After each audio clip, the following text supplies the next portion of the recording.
Good morning friends, मैं अविनाश आर्य। आज UPSC और जेपीएससी चाहे स्टेट सिविल सर्विसेज की बात करें या UPSC union public service commission की, क्या जानते हैं आप इसके बारे में? अवेयर हो आप लोग? चलिए, आज मैं आप लोगों को अवेयर करवाऊंगा यूपीएससी के स्पेसिफिक।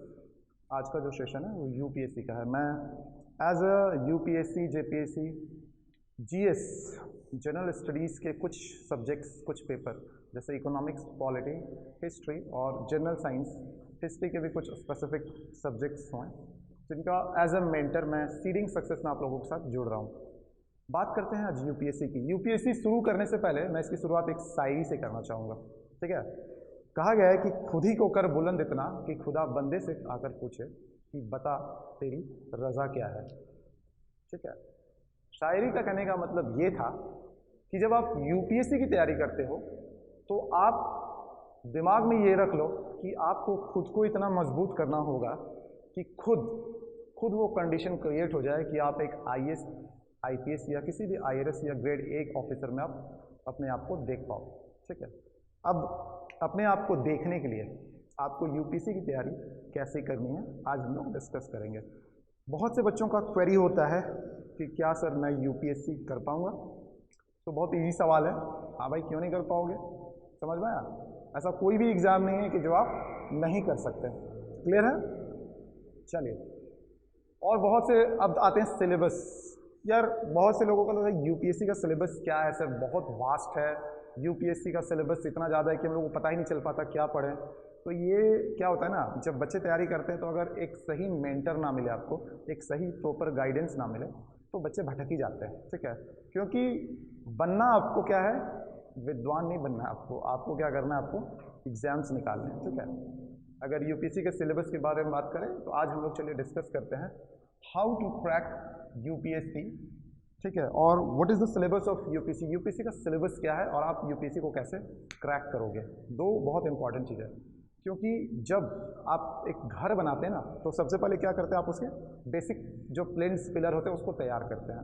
उसी तरह अगर यूपीएससी के लिए आप फोकस्ड हो, और यूपीएससी का भी जो नेक्स्ट एग्जाम होने वाला है वो कब होने वाला है, यूपीएससी 2021। अगर आप इसको टारगेट कर रहे हैं कि मुझे यूपीएससी 2021 क्लियर करना है, ठीक है, मुझे यूपीएससी 2021 क्लियर करना है, तो आप बिल्कुल सही जगह हो।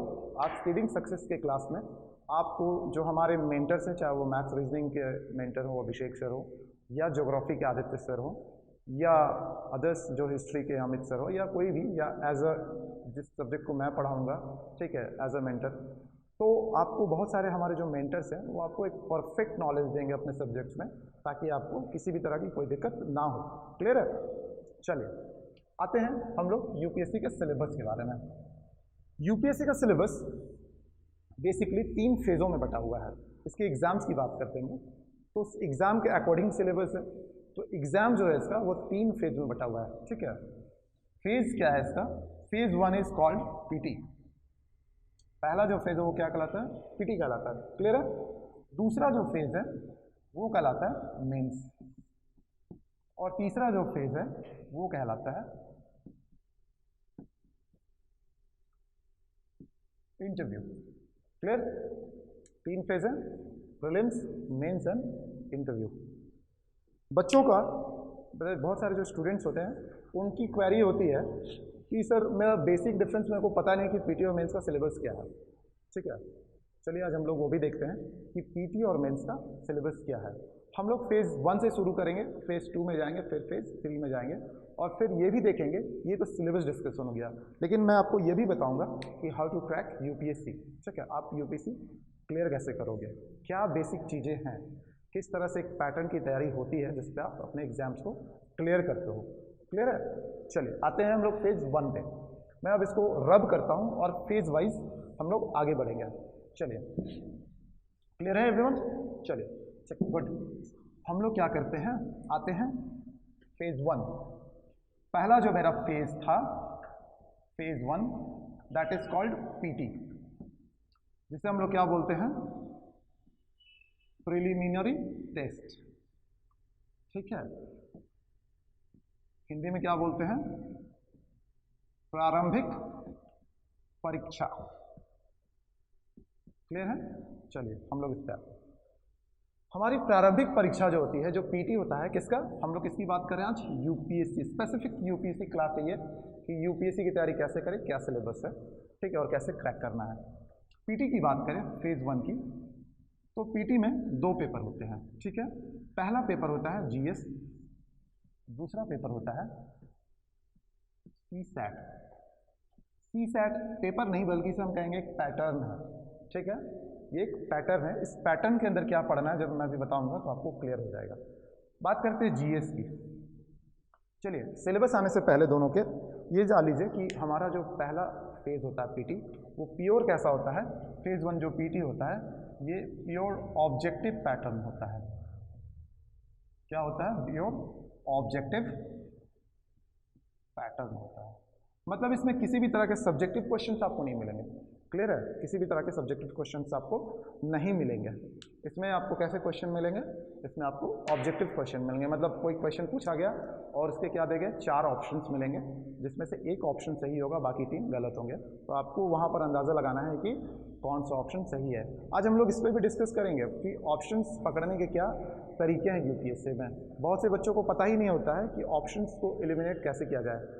आइदर सिलेक्शन प्रोसेस किस क्वेश्चन पे लगाना है या एलिमिनेशन प्रोसेस किस प्रोसेस में लगाना है। मतलब क्वेश्चन जब ऑब्जेक्टिव्स आते हैं तो यूपीएससी कोई भी क्वेश्चंस को बहुत इजी वे में नहीं देती है, वो थोड़ा ट्रिकी रहता है, वो थोड़ा घुमा कर देती है, ठीक है।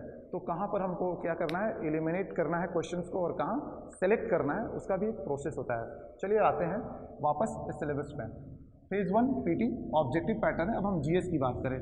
जीएस का जो कॉमन पेपर होता है, जो हमारा history, geography, polity, economics, general science, ठीक है, करंट अफेयर्स बहुत इंपॉर्टेंट पार्ट होता है, ठीक है, इंटरनेशनल रिलेशंस, ठीक है, टेक यानी टेक्नोलॉजी, इंटरनेशनल इंस्टीट्यूशंस, काफ़ी कुछ इसमें जो भी सब्जेक्ट्स हम पढ़ते हैं, समझ लीजिए जो भी सब्जेक्ट्स आपके क्लासेस में होते हैं, चाहे हिस्ट्री के हों, ज्योग्राफी के हो, पॉलिटी को, इकोनॉमिक्स के हो, या जितने भी यहाँ पर हैं, चाहे वो करंट अफेयर्स के हो। करंट अफेयर्स साल, 1.5 साल, 2 साल का, चाहे करंट अफेयर्स के भी 2 पार्ट होते हैं, एक तो नॉर्मल करंट अफेयर्स, दूसरा इकोनॉमिक्स से जुड़ा हुआ करंट अफेयर्स। तो बहुत सारे चीज़ों को मिलाकर एक पेपर होता है, पहला जीएस पेपर। क्लियर है? कितने मार्क्स का होता है? 200 मार्क्स का। कितने मार्क्स का होता है? 200 मार्क्स का। क्लियर है? ये है मेरा पहला जीएस पेपर, इसमें जो भी क्वेश्चंस आएंगे कैसे आएंगे? ऑब्जेक्टिव पैटर्न के आएंगे। क्लियर है? चलिए आते हैं पेपर 2 यानी कि सीसैट। मैंने कहा कि सीसैट एक पैटर्न है। ये पैटर्न इसलिए क्योंकि इसमें जो पैटर्न लाया गया था, पहले क्या था कि पहले इसमें काफ़ी विवाद हुआ था सीसैट से पहले, और बाद में इस पैटर्न को हटाने की बहुत मांग भी हुई थी कि बहुत से बच्चे जो साइंस बैकग्राउंड के नहीं होते हैं, जो आर्ट्स बिल्कुल बैकग्राउंड के होते हैं, उनका क्या डिमांड था? उनका डिमांड था कि इस पैटर्न को हटा दिए, क्योंकि इसमें मैथ, रीजनिंग, इंग्लिश सब कुछ इंक्लूड रहता था, ठीक है। तो हम लोग, लेकिन हुआ क्या कि फाइनली यूपीएससी ने इस पैटर्न को अभी तक नहीं हटाया और अभी यही पैटर्न चल रहा है। तो आपको दिमाग में क्या रख के चलना है कि हमारा यही पैटर्न। इसके अंदर हम लोग क्या पढ़ते हैं? इसके अंदर जो सिलेबस होता है वो सिंपल मैथ्स, रीजनिंग, ठीक है, इंग्लिश में मोस्टली क्या होते हैं? फ्रेजेस होते हैं, मतलब पैराग्राफ, आप क्या बोल सकते हैं? पैराग्राफ से क्वेश्चंस रहते हैं, ठीक है। रीजनिंग में अगर आप बात करें तो वर्बल, नॉन वर्बल के दोनों पार्ट्स आपको मिल जाएंगे। और मैथ्स की जहाँ तक बात करें तो मैथ्स क्या है? जो जनरल कंपटीशन का मैथ्स होता है उससे भी इजी मैथ्स होते हैं। लोगों को बहुत डर रहता है कि सर सीसैट बहुत हार्ड है, ठीक है, तो ऐसा कुछ भी नहीं है मेरे दोस्त। सीसैट कुछ हार्ड नहीं है, सीसैट बहुत ईजी है, ठीक है। सीसैट में क्या है? सीसैट में आपको मैथ्स जो दिया जाएगा वो बिल्कुल इतना इजी वे का मैथ्स होता है कि अगर आप मुश्किल से अगर 1 महीना इस पेपर की तैयारी कर लो, 1 से 1.5 महीने, और एक सही मेंटर आपको गाइड कर दे, तो आपके कोई भी क्वेश्चन नहीं छूटेंगे, ठीक है। अब सबसे इम्पॉर्टेंट बात, जीएस पेपर तो मेरा आपने देख लिया, पेपर 1 है, ठीक है। ये मेरा पीटी का पेपर 1 है और ये पीटी का पेपर 2 है। क्लियर है? इसमें सबसे जो जानने वाली बात है कि जो आपका क्वालिफाइंग है, ठीक है, कौन सा पेपर है? CSAT जो मेरा पेपर 2 है, ठीक है, वो मेरा क्या है, क्वालिफाइंग है। मतलब आपको इसमें सिर्फ कितना लाना है, 33%। लेकिन सबसे इंपॉर्टेंट ये है कि बहुत सोच रही है 33% लाना है, चलो आराम से पढ़ते हैं, ठीक है, ये नहीं करना है। क्या करना है कि हमको उतने ही डेडिकेशन से इसको भी पढ़ना है, क्योंकि अगर ये पेपर आपका क्लियर नहीं होता है, अगर आप इसमें क्वालिफाई नहीं करते हो, तो आपका ये पेपर चेक ही नहीं होगा। क्लियर है? यानी सबसे पहले जो चेक होता है आपका CSAT का पेपर चेक होता है, और जो बच्चे CSAT में 33% लाकर क्वालिफाई कर जाते हैं, उन्हीं का पेपर कौन सा चेक होता है, GS, क्योंकि इसी पे PT का जो मेरिट लिस्ट होता है बनता है। PT का मेरिट लिस्ट मतलब जो बच्चे PT निकालेंगे वो मेंस के लिए क्वालिफाई करेंगे। तो पूरा जो डिसाइड करता है, कौन करता है, GS पेपर करता है, ठीक है, कौन करता है, GS पेपर। चलिए, GS पेपर आपको जैसे पता है कि ऑब्जेक्टिव पैटर्न है, ठीक है। अब मेरा जो डिसाइडेबल फैक्टर है किस क्वेश्चन पैटर्न पे होता है, मान लीजिए यहाँ 100 क्वेश्चन है आपके रहते हैं, कितने क्वेश्चन रहते हैं इसमें, 100 क्वेश्चन। 100 क्वेश्चन में अभी तक का जो पैटर्न देखा जा रहा है, अभी तक का जो पैटर्न देखा जा रहा है, मैं थोड़ा रब कर देता हूँ आपको समझाने के लिए, ठीक है। क्लियर है यहाँ तक तो आप लोगों को समझ में आ गया कि ऑब्जेक्टिव पैटर्न है, ये पेपर 1 है जो GS का पेपर है। पेपर 2 जो है मेरा वो कौन सा, CSAT का। CSAT क्वालिफाइंग होता है, 33% लाना ज़रूरी होता है, तभी जब आप ये पेपर क्वालिफाई करोगे तभी आपका ये पेपर चेक होगा। Clear cut, okay fine. चलिए इसको रब करते हैं और आगे देखते हैं। जैसा मैं थोड़ा इसको स्ट्रेट फॉरवर्ड और कर देता हूँ कि मेरा कौन सा पेपर था, GS था, ठीक है। कौन सा पेपर था, पेपर 1, ठीक है। अभी समझ लीजिए कि जो most of the exams UPSC के, अगर आप लास्ट 5 साल 6 साल देख ले तो आप देखोगे कि जो जनरल का कट ऑफ रहा है, इसमें कट ऑफ करने का मतलब कितने क्वेश्चंस को आप अटेम्प्ट कर रहे हो कि आपका फाइनल सिलेक्शन हो जा रहा है। और इसका सबसे इंपॉर्टेंट बात है कि एग्जाम्स का जो पैटर्न होता है, इसका सबसे इंपॉर्टेंट फैक्टर क्या है कि यहाँ पर कि ये नेगेटिव मार्किंग होती है इसमें, ठीक है, नेगेटिव मार्किंग होती है। तो अगर नेगेटिव मार्किंग है मेरे दोस्त, तो आपको क्या करना है, आपको इससे बचना है। क्योंकि अगर आप मान लो 70 बना के आते हो बहुत अच्छा, और आपने 20 गलत कर दिया, तो आप कहाँ लुढ़क जाओगे वापस आके 50 क्वेश्चंस पे, और वो जो 20 माइनस होगा आपके नंबर्स पे, वो आपको कहीं ना कहीं रेस से बाहर ढकेल देगा। तो आपको इस चीज़ को बहुत ही गौर करना है कि नेगेटिव जो मार्किंग हो रही है मेरी, वो नेगेटिव मार्किंग से मुझे बचना है। क्लियर है? चलिए, अभी जो हम कट ऑफ की बात कर रहे थे, तो जनरल्स के लिए जो अभी तक देखा गया, मेरे पास इस पेपर में कितने क्वेश्चंस होते हैं, 100 क्वेश्चंस होते हैं। अगर मैं क्वेश्चंस की बात करूं तो कितने क्वेश्चन होते हैं, 100 क्वेश्चन होते हैं। और मुझे एग्जाम्स निकालने के लिए, PT का एग्जाम्स निकालने के लिए मैं किसकी बात कर रहा हूँ, जनरल कैटेगरी की। अभी तक जो देखा गया है 55 से 60 क्वेश्चन, 55 से 60 क्वेश्चन अगर कोई भी बच्चा जनरल कैटेगरी का सही कर लेता है विदाउट नेगेटिव मार्किंग, ठीक है, यानी नेगेटिव मार्किंग को हटाने के बाद भी आपके 55 से 60 क्वेश्चन सही हो रहे हैं, तो आप PT क्वालिफाई आराम से करोगे। अब यहाँ हमें क्या ज़रूरत पड़ेगी, स्ट्रैटेजी बनाने की कि हम PT को कैसे क्लियर करेंगे, ठीक है। तो उसकी स्ट्रैटेजी हम लोग लास्ट में डिस्कस करेंगे आफ्टर सिलेबस डिस्कशन, ठीक है। सिलेबस डिस्कस करने के बाद हम लोग क्या करेंगे, ये भी स्ट्रैटेजी हम लोग डिक्लेयर करेंगे कि कैसे PT क्वालिफाई करना है, कैसे मेंस क्वालिफाई करना। चलिए, तो यहाँ तक क्लियर था। मेरा जो क्वेश्चंस है वो अगर आप 55 से 60 क्वेश्चन बना लेते हैं PT में, GS पेपर 1 में, तो आप क्वालिफाई कर जाओगे। और आपको किससे बचना है, नेगेटिव मार्किंग से। कहने का मतलब है कि टोटल 100 क्वेश्चंस हैं, 100 में कोई बच्चा क्या बना लेता है, 100 में कोई बच्चा 70 क्वेश्चन बनाता है। क्लियर है? 70 क्वेश्चन बनाता है और उसका 55 से 60 सही है, ठीक है। और सबसे बड़ी बात इसमें कितना 1/3 नेगेटिव मार्किंग होती है। तो अगर 55 से 60 सही है, अगर एवरेज माने कि 15 क्वेश्चन मेरे क्या हो जा रहे हैं, रॉन्ग हो जा रहे हैं, मतलब गलत हो जा रहे हैं, ठीक है। तो अगर 1/3 मार्किंग है तो 15 को आप कितने कर दिए, 3 से कर दिए, यानी आपका 4 नंबर ही माइनस होगा, तब भी आप मेरिट लिस्ट में आराम से आ जाओगे। यानी आप 70 क्वेश्चन टिक मारो, कम से कम उसमें 55 से 60 के बीच के आपका जो क्वेश्चन है वो सही होना चाहिए, तो आप PT क्वालिफाई कर जाओगे। ये बहुत स्ट्रैटेजिक वे में पढ़ना पड़ता है। ये कौन बताएगा आपको, ये बताएंगे आपके मेंटर्स, ठीक है। आपके मेंटर्स ही आपको गाइड करेंगे कि पीटी जो है आपको कैसे निकालना है। क्लियर है? बहुत बहुत सोच समझ कर हमें डिसीजन लेना पड़ता है कि आखिर हम कैसे इसकी तैयारी करें कि पीटी मेरा निकल जाए, क्योंकि नेगेटिव मार्किंग को देखते हुए क्वेश्चन जो पैटर्न है, अगर आप प्रीवियस ईयर का क्वेश्चन पैटर्न देखोगे तो यूपीएससी का जो प्रीवियस ईयर का क्वेश्चन पैटर्न है, आप देखिएगा कि उसमें क्या है, वो कुछ क्वेश्चन ही स्ट्रेट वे में रहते हैं, बाकी बहुत सारे क्वेश्चन सराउंडिंग्स रहते हैं, मतलब आपको घुमा कर दिया रहेंगे। ठीक है, और घुमा हुआ क्वेश्चन जो होता है बहुत हार्ड नहीं होता है, अगर आपको वो सही नॉलेज रहे तो आपका क्वेश्चन नहीं छूटने वाला है। ठीक है, और चाहे वो हिस्ट्री की बात करें, अगर हिस्ट्री है तो हिस्ट्री के अगर मेंटर्स आपको सही नोट्स दे रहे हैं, सही गाइडेंस दे रहे हैं, तो हिस्ट्री का कोई क्वेश्चन नहीं छूटेगा आपसे। पॉलिटी के अगर मेंटर्स आपके बहुत अच्छे हैं, पॉलिटी का आपको बहुत अच्छा नॉलेज मिल रहा है, तो पॉलिटी का क्वेश्चन कितनों भी घुमा दे क्या फ़र्क पड़ता है, अगर मेरा बेसिक नॉलेज अच्छा है, मेरी बेसिक जड़ मजबूत है, ठीक है, तो कोई भी क्वेश्चन नहीं छूटेगा, क्योंकि जब घर का नींव मजबूत होता है ना, तो उस पर जो ढांचा तैयार होता है वो मजबूत ही होता है। ठीक है, आप नींव अगर कमज़ोर रखेंगे अपने, तो अब बहुत दिन आपका वो जो घर है वो टिक नहीं पाएगा। उसी तरह यूपीएससी में मेरे भाई कि आप क्या है कि यूपीएससी का जो आपका नींव है वो आपके मेंटर्स तैयार करते हैं। ठीक है दोस्तों, इसलिए मेंटर्स की भूमिका बहुत अहम होती है और उनका चुनाव, उनका सिलेक्शन भी बहुत अहम होता है।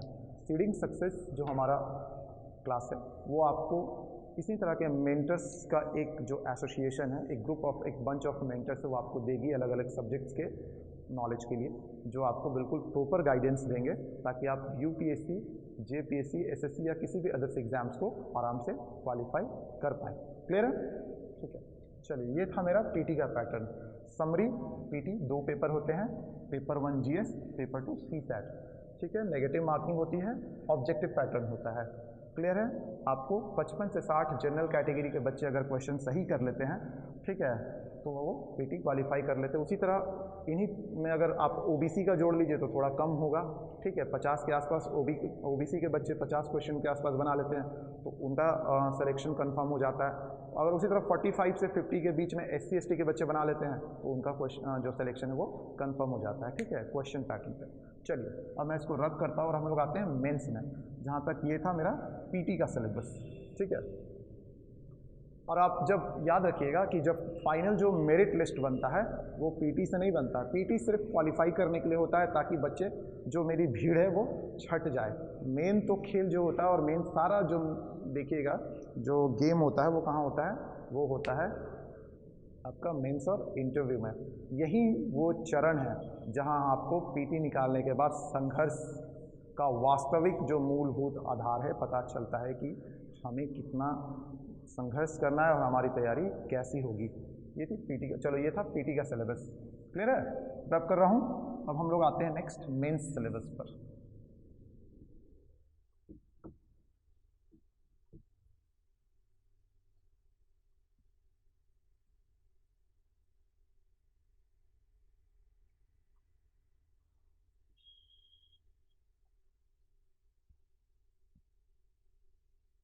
कितने लोगों ने साफिन हसन का नाम सुना है?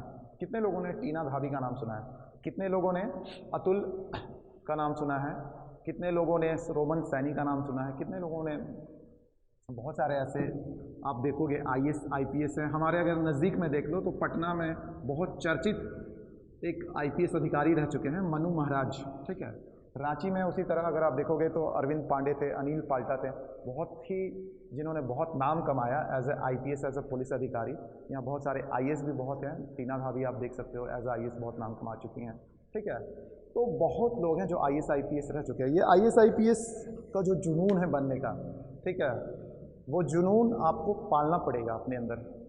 कहते हैं ना कि समंदर से किनारा नहीं मिलता, समुंदर को तैरकर पार करने का हौसला होता है। ठीक है, अभी कितने लोगों ने इंग्लिश चैनल को तैरकर पार कर दिया, उनके हौसले को सलाम जिन्होंने ये जज्बा दिखाया। कितने आप बहुत से ऐसे देखोगे कि बहुत से ऐसे जो दिव्यांग लोग हैं जिनके पैर नहीं है, हाथ नहीं है, उन्होंने हिमालय पर्वत पर जाकर झंडा फहरा दिया। उनको चढ़ने में कितनी तकलीफ हुई होगी उसका आप अंदाज़ा नहीं कर सकते, लेकिन उन्होंने हौसला नहीं छोड़ा। उन्होंने क्या किया, उस हौसले से उड़ान भरी और जाकर वहाँ हिमालय में झंडा फहराया। इसी हौसले को आपके आपको क्या करना होगा, अपने अंदर जगाना होगा, उस जुनून को लाना होगा। अगर आप यूपीएससी की तैयारी करते हो तो एक बहुत ही अच्छे स्मार्ट वर्क, एक बहुत ही अच्छे मेंटर के गाइडेंस में और आपकी डेडिकेटेड पढ़ाई के साथ आप यूपीएससी 2021 को क्रैक कर सकते हो। बस ये हौसला आपको अपने अंदर क्या होगा, जगाना होगा, अंदर की चिंगारी को भड़काना होगा मेरे भाई कि हाँ मुझे 2021 की यूपीएससी को क्या करना है, क्रैक कर देना है। ठीक है, क्योंकि कहा जाता है कि अगर कोई भी ऐसा काम नहीं जो हम नहीं कर सकते जो पॉसिबल है। क्लियर है, क्योंकि लोग कहते हैं कि ये इम्पॉसिबल है, लेकिन आपने सुना होगा कि इम्पॉसिबल के साथ भी क्या लगा हुआ है, आई एम पॉसिबल। ठीक है, यानी हर एक चीज़ें जो है जो इम्पॉसिबल है वो अपने आप में पॉसिबल है, बस आपके ठानने की देर है। तो चलो आज हम लोग ठान लेते हैं कि हमें यूपीएससी क्रैक करना है और हम सीडिंग सक्सेस के मेंटर्स के रूप में आपको ज़रूर प्रोवाइड कराएंगे गाइडेंस, वो मेंटरशिप, वो नोट्स, वो कंटेंट्स कि आप अपने ख्वाबों, अपने ड्रीम को पूरा कर पाओगे। क्लियर है, चलिए हम आते हैं, पीटी का मेरा सिलेबस हो गया था, अब पीटी के बाद हम आते हैं फेज़ 2 में। ठीक है, मेरा फेज़ 1 क्या था, मेरा फेज़ 1 था पीटी। पीटी ऑलरेडी हम डिस्कस कर चुके हैं, अब फेज़ 2 पे आते हैं। ठीक है, फेज़ 2 है मेरा मेंस। यहीं से जो होता है ना, सारा जो सेट होता है कि भाई एग्ज़ाम्स का जो मार्किंग होगा वो कैसा होगा, यहीं से शुरू होता है। क्योंकि पीटी तो सिर्फ क्वालिफाई करना है, मेरिट लिस्ट जो बनेगा, जो टॉप रैंकर्स जो इंडिया के बनेगा, वो मान लीजिए अगर 1000 का सीट निकलता है या 400, 500, 600 जो भी सीट्स आते हैं, उन जो मेरिट लिस्ट बनता है 600 बच्चों का बनेगा, यहीं से शुरुआत होती है उसकी। वो किससे बनती है, मेंस प्लस इंटरव्यू के मार्क्स से। ठीक है, यानी फेज़ 3, फेज़ 3, ठीक है, फेज़ 3, ये मेरा फेज़ 3 है।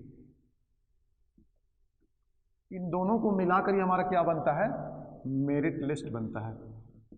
ठीक है, क्या बनता है, मेरिट लिस्ट बनता है। अब हम लोग पहले फेज़ 2 का डिस्कशन करेंगे, फिर फेज़ 3 का डिस्कशन करेंगे। हम लोग फेज़ 2 की बात करते हैं, तो मैं अगर आता हूँ फेज़ 2 पर, तो ये है मेंस। चलिए अब हम लोग शुरू करते हैं मेंस के सिलेबस का डिस्कशन। क्लियर है, आते हैं मेंस में टोटल कितने पेपर होते हैं, तो टोटल 9 पेपर होते हैं। कितने पेपर होते हैं, 9 पेपर। ठीक है, 9 पेपर। इसका जो पैटर्न होता है मेंस का, वो क्या होता है, वो सब्जेक्टिव होता है। क्लियर है, क्या होता है, वो सब्जेक्टिव होता है। मतलब सब्जेक्टिव कहने का मतलब है कि वहाँ तो ऑब्जेक्टिव था, 4 ऑप्शंस मिलते थे, लेकिन यहाँ कोई भी क्वेश्चंस जो आएगा वो पूरी उसका जो आंसर राइटिंग हो वो उसको पूरी व्याख्या के साथ देना होगा। ठीक है, जैसे एग्जाम आप कॉलेज के एग्जाम्स में किसी सब्जेक्ट के एग्जाम देते होगे तो आपको एक क्वेश्चन, 1 पेज, 1.5 पेज एक आंसर लिखना पड़ता होगा, किसी का 2 पेज जाता है, किसी का 3 पेज। उसी तरह ये सब्जेक्टिव पैटर्न है, यहाँ जो भी क्वेश्चन आएंगे पूरे व्याख्या के साथ उसका विश्लेषण करना पड़ता है। ठीक है, और यहाँ पर आपका जो नॉलेज है वही मैटर करता है। समझ में आ रहा है, हाँ, तो ये जो नॉलेज है वो मैटर करेगा आपका। चलिए हम लोग आते हैं फेज़ 2 के पेपर्स में।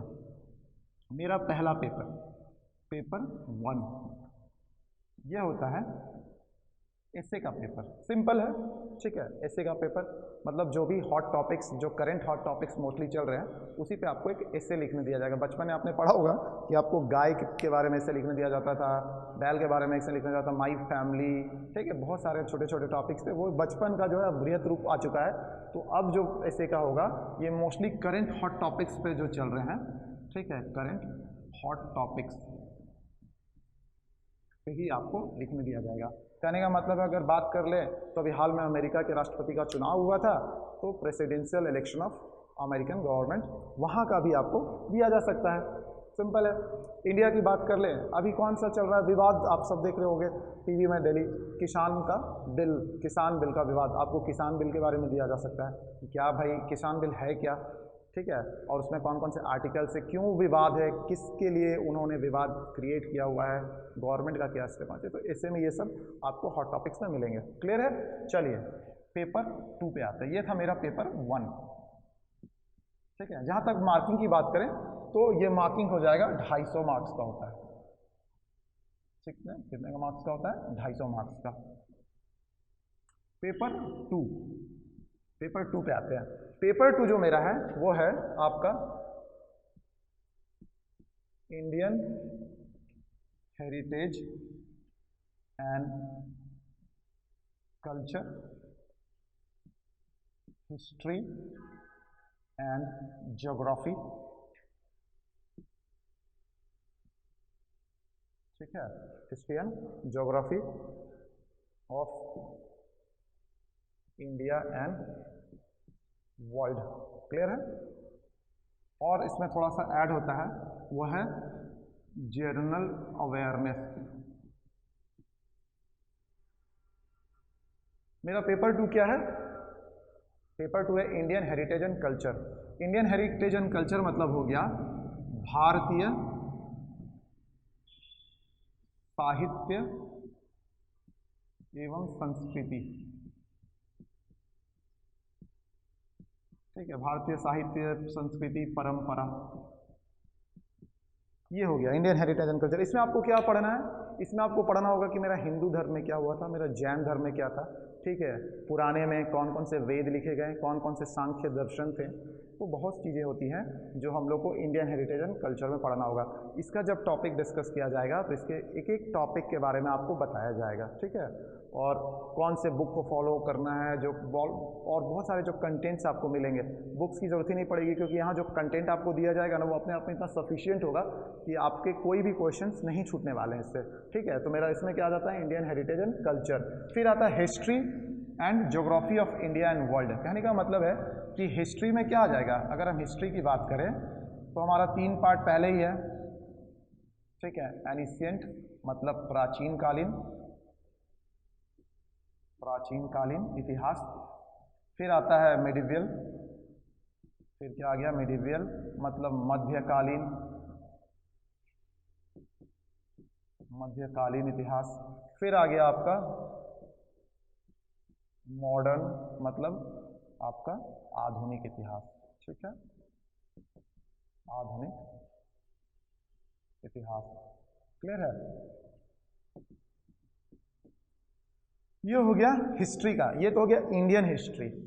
हिस्ट्री में और क्या ऐड होगा? हिस्ट्री का एक और पार्ट इसमें ऐड होता है, वो होता है वर्ल्ड हिस्ट्री।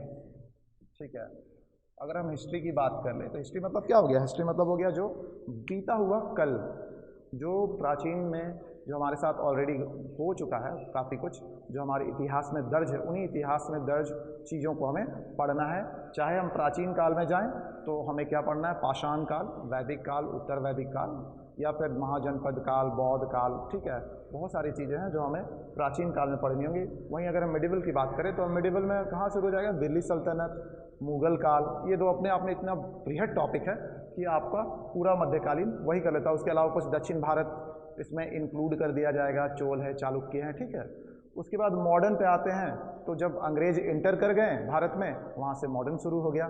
ठीक है, तो अंग्रेजों का शासनकाल कैसा था, महात्मा गांधी का जो विरोध था कैसा था, कौन कौन से आंदोलन हुए, कैसे भारत आज़ाद हुआ, कैसे राज्यों का केंद्रीकरण, बहुत से हमारे जो रियासतें थीं जो बिल्कुल अलग हो चुकी थी हमारे स्वतंत्रता के पहले और पश्चात, उनको कैसे भारत में मिलाया गया बहुत से राज्यों को।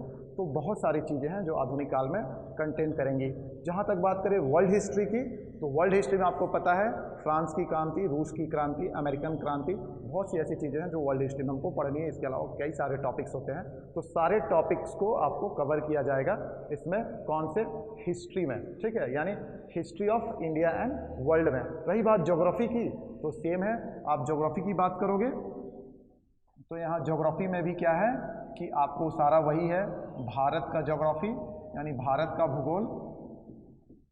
ठीक है, फिर फिजिकल ज्योग्राफी, फिजिकल ज्योग्राफी, उसके अलावा वर्ल्ड ज्योग्राफी। ठीक है, ये सारे पार्ट्स इसमें कंटेंट करेंगे। जहाँ तक ज्योग्राफी की बात है तो ज्योग्राफी में आदित्य सर का जो सेशन है उसमें ज्योग्राफी का जो सिलेबस है बिल्कुल बृहद में डिस्क्राइब किया गया है कि हमें ज्योग्राफी में क्या पढ़ना है। उसी तरह जब हिस्ट्री का सेशन आएगा तो हिस्ट्री के जो मेंटर होंगे सर, वो भी आपको हिस्ट्री के बारे में पूरा बताएंगे कि हिस्ट्री में हमें प्राचीन काल में, मध्य काल में और आधुनिक काल में क्या सिलेबस है पढ़ना है और कैसे कैसे टॉपिक्स है। सारे टॉपिक्स एक एक करके बिल्कुल आपको बिल्कुल ईजी वे में और बिल्कुल आराम से समझाए जाएंगे ताकि आपका एक एक डाउट जो है वो क्लियर हो जाए। ठीक है, तो ये एक कॉमन आपका पार्ट हो गया history and geography of India and world, plus general awareness. General awareness क्या हो गया?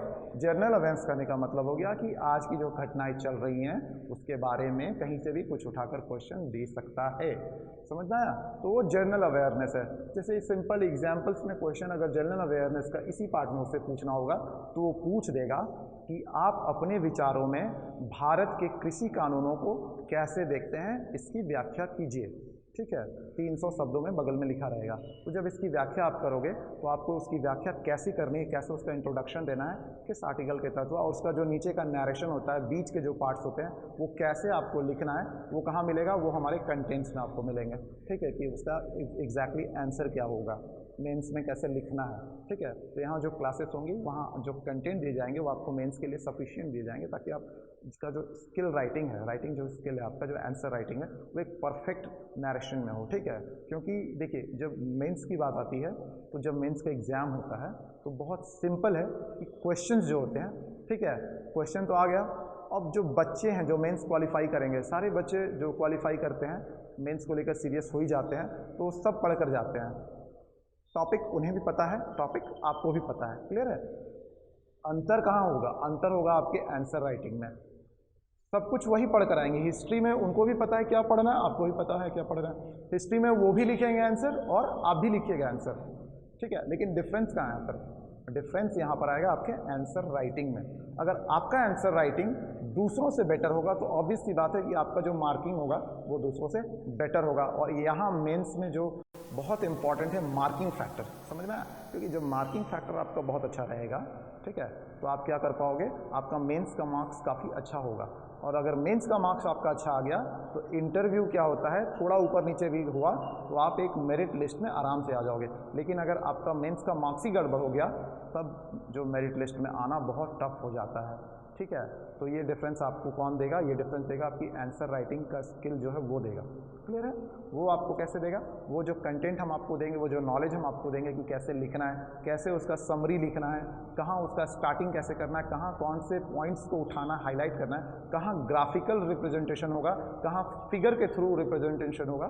ठीक है, वो सारा कुछ आपको कौन देंगे? मेंटर बताएंगे। अगर आप ज्योग्राफी की बात करें तो कहाँ मैपिंग आपको लगाना है, कहाँ फिगर के थ्रू रिप्रेजेंट करना है। अगर इकोनॉमिक्स की बात करें तो इकोनॉमिक्स में थ्योरी के साथ पॉइंट वाइज डिस्क्राइब कहाँ करना है, कहाँ ग्राफिकल रिप्रेजेंटेशन जरूरी होता है, वो भी हम लोग बताएंगे। तो यहाँ हर एक मेंटर आपको अपने तरीके से बेस्ट देने की कोशिश करेंगे ताकि आप इस यूपीएससी के एग्ज़ाम में जब आप बैठोगे तो आपको कोई भी लिखने में दिक्कत नहीं आएगी, चाहे वो मेंस का कोई भी पेपर हो। क्लियर है? चलिए आते हैं वापस। तो ये हो गया मेरा पेपर 2। ये भी कितने मार्क्स का होता है? अगर मार्किंग की बात करें तो ये भी कितने मार्क्स का होता है?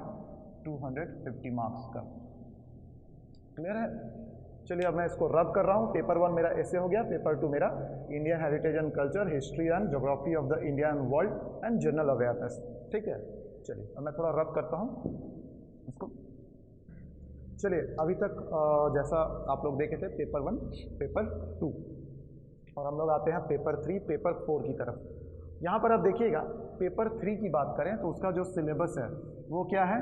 वो है गवर्नेंस, ठीक है, Indian constitution, polity, international relation और इंटरनेशनल इंस्टीट्यूट। ठीक है, गवर्नेंस मतलब क्या हो गया? गवर्नेंस मतलब आपका जो प्रशासन है, ठीक है, हमें वो पढ़ना है। इंडियन कॉन्स्टिट्यूशन मतलब भारतीय संविधान, भारतीय संविधान हम आते हैं, अभी इसमें डिटेल में भी आएंगे। पॉलिटी मतलब राज व्यवस्था, ठीक है, यहाँ राजनीति नहीं है। पॉलिटी क्या है ना, पॉलिटी पॉलिटिक्स से ही आया हुआ एक वर्ड है, लेकिन यहाँ पर जो व्याख्या इसकी हिंदी में की गई है वो राज व्यवस्था के रूप में की गई है। इंटरनेशनल रिलेशन मतलब हो गया अंतर्राष्ट्रीय संबंध, अंतर्राष्ट्रीय संबंध। और इसके नीचे एक जो टॉपिक है यह इंटरनेशनल इंस्टीट्यूशन मतलब हो गया आपका अंतर्राष्ट्रीय संस्थान। ठीक है, चलिए हम थोड़ा डिस्क्राइब करते हैं। पेपर 3 प्रशासन। प्रशासन कहने का मतलब गवर्नेंस। गवर्नेंस मतलब क्या हो गया? गवर्नेंस मतलब हो गया कि सरकारें यहाँ पर कैसे काम करती हैं, मेरी जो केंद्र की सरकारें हैं और राज्य की सरकारें हैं उनका क्या प्रशासन है। कैसे यहाँ केंद्रीकृत व्यवस्था है कि विकेंद्रीकृत व्यवस्था है, सेंट्रलाइज सिस्टम है या नॉन सेंट्रलाइज सिस्टम है। क्लियर है? तो इसके बारे में हम लोग पढ़ते हैं, इसमें बहुत सारे टॉपिक्स है छोटे छोटे। ठीक है, आप प्रशासन में क्या पढ़ सकते हो कि केंद्र की क्या शक्तियां हैं, क्या पावर्स है, राज्य की क्या, स्टेट की शक्तियां, स्टेट की पावर्स है, कैसे इनका बंटवारा किया जाता है, संघ जो शक्ति है या समवर्ती सूची है, राज्य सूची है, केंद्र सूची है, बहुत सारी ऐसी चीज़ें हैं जो टॉपिक्स हैं जो इसमें हम लोग पढ़ेंगे। ठीक है, उसी तरह आते हैं भारतीय संविधान, भारतीय कॉन्स्टिट्यूशन। समझ लीजिए भारतीय कॉन्स्टिट्यूशन क्या है। अगर बात करें तो भारत के राज्य व्यवस्था, भारत की इस राज्य व्यवस्था का ये पिलर है।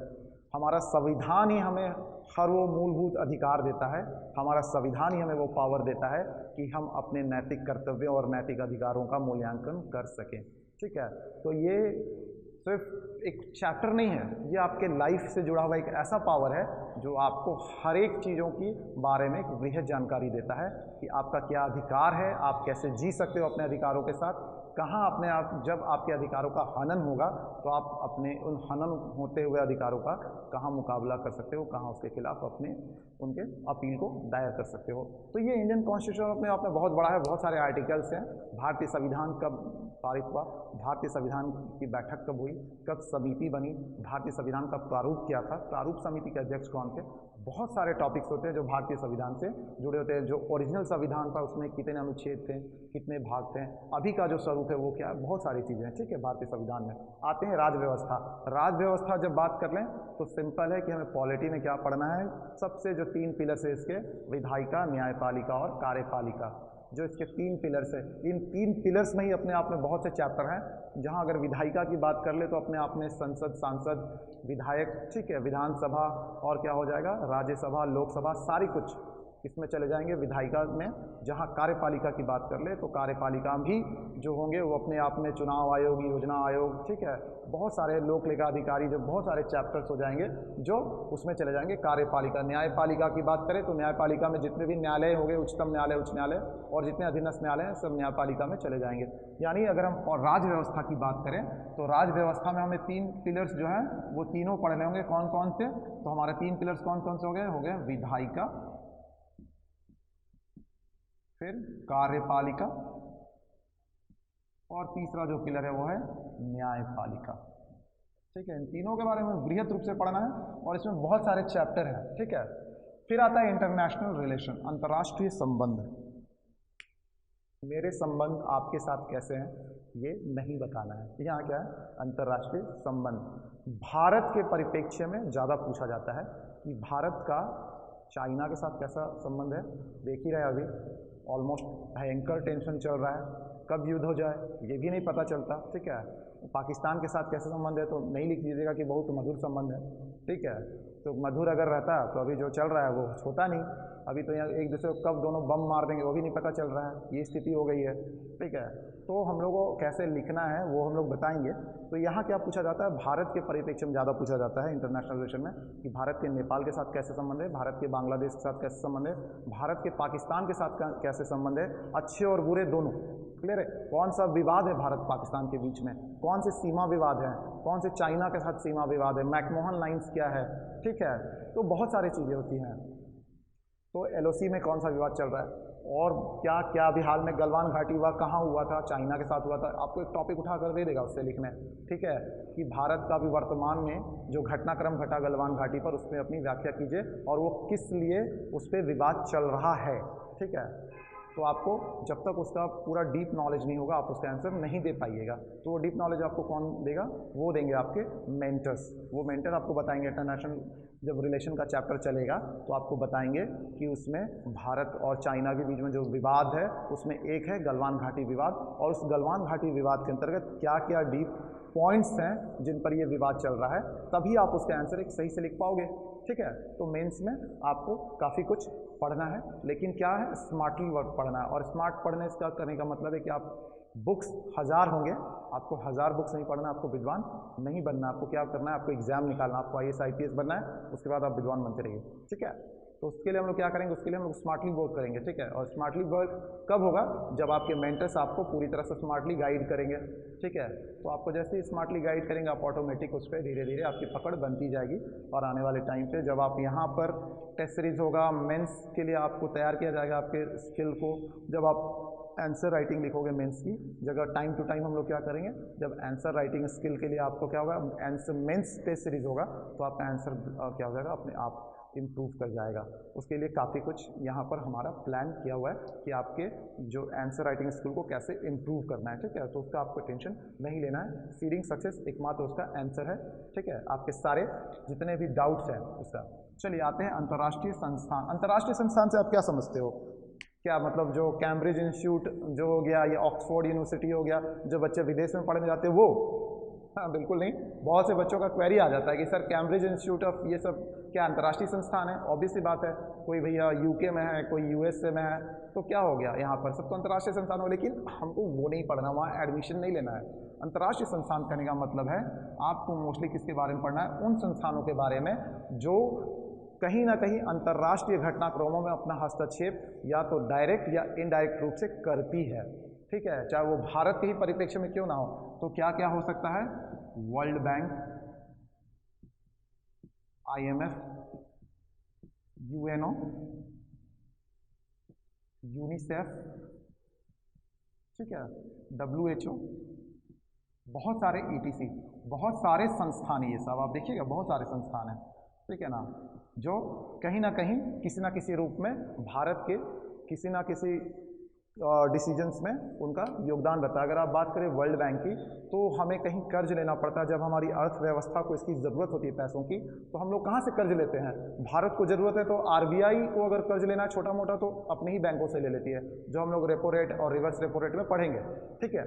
लेकिन जब बड़ा अमाउंट चाहिए, मिलियंस ऑफ डॉलर्स चाहिए किसी प्रोजेक्ट को बनाने के लिए, और भारत को कुछ पैसों की ज़रूरत है उस वक्त, तो वो कहाँ से लेगी, वो लेगी वर्ल्ड बैंक या IMF से। ये डिसाइड सरकार स्वयं करती है कि हमें कहाँ से लेना है, ठीक है। तो पैसा जो बृहत लेवल पे जो देने का काम होता है किसके द्वारा होता है, वर्ल्ड बैंक और IMF के द्वारा। उसी तरह अगर WHO की बात करें तो क्या है, वर्ल्ड हेल्थ ऑर्गेनाइजेशन। अभी आप कोरोना से इतना हम लोग सबको ही जूझ रहे थे, अभी हाल में वैक्सीनेशन आया, तो इसके पीछे वर्ल्ड कौन है, पूरा वर्ल्ड WHO है, वर्ल्ड हेल्थ ऑर्गेनाइजेशन। कहीं ना कहीं उनका एक परिप्रेक्ष्य रहता है, चाहे वो भारत को वो फंडिंग के रूप में मदद करे, कुछ पैसों के रूप में कि आप उस वैक्सीन को डेवलप कीजिए, या किस टेक्नोलॉजी के रूप में मदद करे कि आप इस वैक्सीन को डेवलप कीजिए। और अभी भारत ने 2 वैक्सीनेशन को कर लीजिए, वो आप क्या है मार्केट में आ चुका है, जो वैक्सीनेशन लोगों को पड़ रहा है, ठीक है। तो कहीं ना कहीं WHO का उसमें रूल होता है। उसी तरह अगर ट्रेड की बात करें तो क्या है, WTO है, वर्ल्ड WTO भी इसमें आता है। इसमें और क्या आ जाएगा,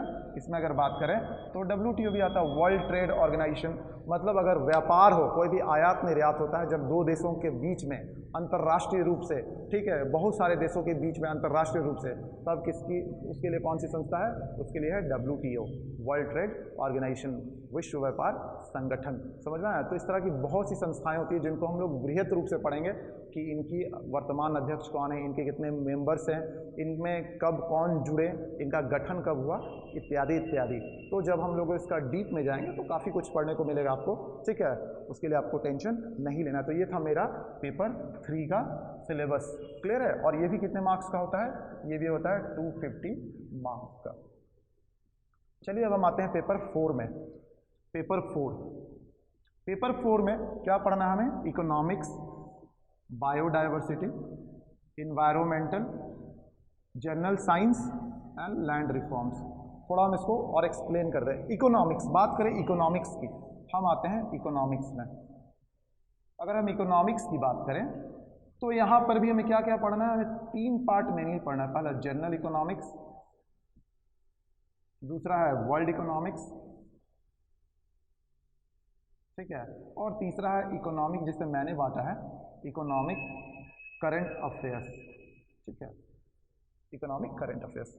इकोनॉमिक्स देखिए, मोस्टली आप लोग इन दोनों से बहुत अवेयर होता है कि भाई वर्ल्ड में क्या चल रहा है, इकोनॉमी, वर्ल्ड विश्व की अर्थव्यवस्था क्या है और भारत की अर्थव्यवस्था क्या है। ये 2 पार्ट हो गए। जनरल इकोनॉमिक्स हो गया भारत की अर्थव्यवस्था के संदर्भ में, और वर्ल्ड इकोनॉमिक्स हो गया विश्व की अर्थव्यवस्था के संबंध में। लेकिन ये इकोनॉमिक करंट अफेयर्स UPSC के लिए उतना ही इंपॉर्टेंट है जितना वो दोनों इंपॉर्टेंट है। क्योंकि बहुत लोग क्या करते हैं ना, ये तो पढ़ लेते हैं कि जनरल पढ़ लिए भारत का क्या क्या अर्थव्यवस्था है, यहाँ आरबीआई क्या करती है, यहाँ की मौद्रिक नीति क्या है, यहाँ की राजकोषीय नीति क्या है। वर्ल्ड में भी हमने देख लिया कि भैया वर्ल्ड की मौद्रिक नीति क्या है, वर्ल्ड की राजकोषीय नीति क्या है, और वर्ल्ड में कैसे सिनेरियो बैठता है अर्थव्यवस्था को चलाने के लिए अलग अलग देशों का। लेकिन क्या आपने कभी इस पर गौर किया इकोनॉमिक करंट अफेयर्स में कि अभी कौन सी मुद्रा, अभी कौन सी करेंसी वर्तमान में अप टू डेट हुई है, कौन सा अभी हाल में जो करेंसी पे किस देश ने लॉन्च किया है, आपको पता भी है? ठीक है, तो इस तरह के बहुत से क्वेश्चंस जो होते हैं जो यूपीएससी में आते हैं, सबने पढ़ लिया कि लैंड लॉक्ड कंट्री कौन सी है चारों ओर से, ठीक है, आपने पढ़ लिया, लेकिन वर्तमान में अभी हाल में किस कंट्री को लैंड लॉक्ड का दर्जा मिला है, आपको पता है? नहीं पता होगा। तो कहीं ना कहीं बहुत सी चीज़ें होती है अर्थव्यवस्था के संबंधित में, ठीक है। आपको ने मुद्रा व्यापार को सब कुछ पढ़ते कि भारत का चाइना के साथ व्यापार है, भारत का यूएसए के साथ व्यापार है, चलिए अर्थव्यवस्था के लिए बहुत अच्छा है। लेकिन आपने कभी पढ़ा, जैसे अभी राफेल का एक मुद्दा है, मान लीजिए आपसे पूछ लिया जाएगा कि राफेल के लिए अभी कितने पैसों का डील किया गया था और किस कंपनी के साथ किया था, सबको पता है किसके साथ किया? डिसॉल्ट के साथ किया गया था, ठीक है। तो आप जब डिसॉल्ट एविएशन के साथ हुआ तो डिसॉल्ट एविएशन में कितनी राशि के साथ हुआ था किसी को नहीं, सबने पता कर लिया डिसॉल्ट के साथ हुआ है, लेकिन कितने का करार था किसी को याद होगा? बहुत कम लोगों को याद होता है। लेकिन यूपीएससी उसी तरह के क्वेश्चंस को उठाकर क्वेश्चन में रख देती है और वहाँ पर हमारा सारा क्या होता है, हम क्या करके निकलते आते हैं, जब बाहर एग्जाम निकल के आते हैं तो हम बोलते हैं भाई क्या हो गया, सिली मिस्टेक हो गया। और ये जो सिली मिस्टेक हो जाता है वही क्या करता है, आपको एग्जाम्स को डिसक्वालीफाई करवा देता है। तो हमें किससे बचना है? सबसे इंपॉर्टेंट सिली मिस्टेक से बचना होगा हमें। और ये सिली मिस्टेक से बचने का एकमात्र उपाय क्या है कि आपका नॉलेज उतना डेप्थ हो, ठीक है, आपको जो कंटेंट्स मिले वो प्रॉपर हो। चलिए, ये हो गया मेरा इकोनॉमिक्स। बायोडाइवर्सिटी, बायोडाइवर्सिटी कहने का मतलब है कि कौन से हॉट स्पॉट्स हैं, ठीक है, बायोडाइवर्सिटी में कौन से रेड बुक डेटाज में हैं, कैसे इन्वायरमेंटल से बायोडाइवर्सिटी का रिलेशन है, तो ये सारी चीज़ें हम लोग बायोडाइवर्सिटी में पढ़ेंगे, ठीक है। इन्वायरमेंटल अपने आप में पूरा पर्यावरण है, पर्यावरण में पारिस्थितिकी क्या है, पर्यावरण क्या है, पारिस्थितिकी के कौन कौन से तंत्र होते हैं, इन्वायरमेंटल के कौन कौन से सेक्शंस होते हैं, ये सारा कुछ हम लोग किसमें पढ़ेंगे? इन्वायरमेंटल में पढ़ेंगे, ठीक है। कि भैया जो अभी नेशनल पार्क है, सब जानते हैं कि नेशनल पार्क है, ठीक है, लेकिन नेशनल पार्क की कैटेगराइजेशन कितनी है वो हम लोग को नहीं पता, ठीक है। उसमें एक्स सिटू इन सिटू क्या होता है वो हमको नहीं पता। तो एक्स सिटू क्या नेशनल पार्क एक्स सिटू में आता है या नेशनल पार्क इन सिटू में आता है, ये भी हमें नहीं पता। जब इस तरह के कैटेगराइजेशन को हम पकड़ पाएंगे तभी हम अच्छे से आंसर इसका दे पाएंगे। और यूपीएससी इन्हीं टॉपिक्स पे आपको घुमा घुमा कर क्वेश्चन देगी, लेकिन अगर आपको नॉलेज देता रहा तो आप कोई भी क्वेश्चन छोड़कर नहीं आएगा। और ये आपको कौन प्रोवाइड कराएगा? ये प्रोवाइड कराएंगे आपके मेंटर्स। जब आपके मेंटर्स आपको क्लास लेंगे, आपको कंटेंट्स देंगे और क्लास में जब लाइव या ऑनलाइन डिस्कशन चलेगा तो जो आपके डाउट्स होंगे उसका क्लेरिफिकेशन भी आपके मेंटर्स करने वाले हैं। तो आपका कहीं भी क्वेश्चन नहीं छूटने वाला। इवन जब हम लोग क्या करेंगे, प्रीवियस ईयर का क्वेश्चन करेंगे, ठीक है, हम लोग क्या करेंगे, प्रीवियस ईयर का जब क्वेश्चन करेंगे तो हम लोग देखेंगे कि प्रीवियस ईयर के क्वेश्चन में किस तरह के क्वेश्चंस आए हैं, ठीक है, और उसको फिर उसमें कौन से टॉपिक से क्वेश्चन आए और उस टॉपिक में मुझे कैसे नॉलेज गेन करना है, सिर्फ वो क्वेश्चन के अकॉर्डिंग नहीं बल्कि आने वाले क्वेश्चन के अकॉर्डिंग भी, तो हम लोग वो भी डिस्कशन क्लास में करने वाले हैं। तो उससे आपको काफ़ी प्रॉफिट होगा। आपका कोई भी टॉपिक ऐसा नहीं है जो आपका छूट जाएगा, आपका इवन काफ़ी प्लस टॉपिक्स ही चलेंगे और आप आराम से एग्जाम्स में, चाहे वो मेंस का एग्ज़ाम हो चाहे पीटी का एग्ज़ाम हो, ऑब्जेक्टिव भी मारी होगा और जब मेंस लिखना बैठेगा तो आपके पास जो पॉइंट्स होंगे वो पॉइंट से आप मेंस के आंसर स्किल आपका बहुत मस्त होगा, ठीक है। तो मेरा ये हो गया इन्वायरमेंटल सेक्शन। जनरल साइंस में क्या है, जनरल साइंस आपको पता है कि हम लोग बचपन से पढ़ते आ रहे हैं, फिजिक्स केमिस्ट्री बायो, ठीक है, वही चीज़ें हैं, फिजिक्स केमिस्ट्री बायो।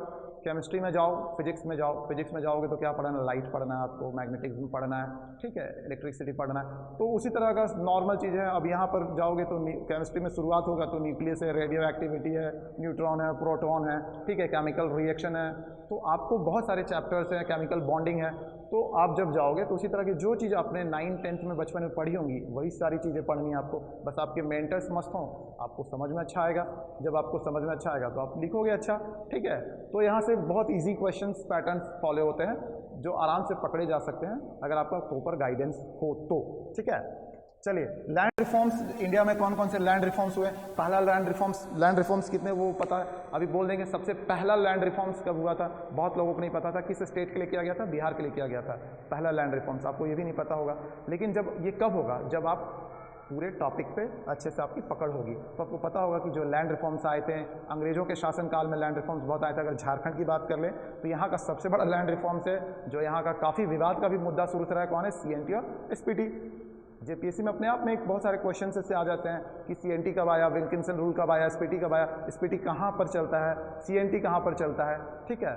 तो बहुत सारे टॉपिक्स हैं जो लैंड रिफॉर्म्स में हम लोग को पढ़ने हैं, जो ना केवल नेशनल वाइड बल्कि जो अंग्रेजों के शासनकाल से अभी तक चले आ रहे हैं, उन सारे टॉपिक्स को हम लोग को डिस्कस करना। इवन कुछ स्टेट वाइज भी इंपॉर्टेंट जो लैंड रिफॉर्म्स होते हैं उनको हम लोग डिस्कस करेंगे इसमें। क्लियर है? तो ये था मेरा पेपर 4 का सिलेबस। क्या था? इकोनॉमिक्स। इकोनॉमिक्स के 3 पार्ट यहाँ पर आपका क्लियर है, general economics, world economics, economic current affairs. दूसरा है biodiversity, then environmental, general science और लैंड रिफॉर्म। जनरल साइंस की मैं बात करूँ तो मैं यहाँ पर लिख देता हूँ क्या क्या पढ़ना है, फिजिक्स, केमिस्ट्री, बायो, ठीक है। एंड इसके साथ एक ऐड क्या हो जाता है, एक ऐड हो जाता है ऑटोमेटिक, वो होता है टेक, ठीक है। क्या पार्ट ऐड हो जाता है? वो हो जाता है टेक, ठीक है।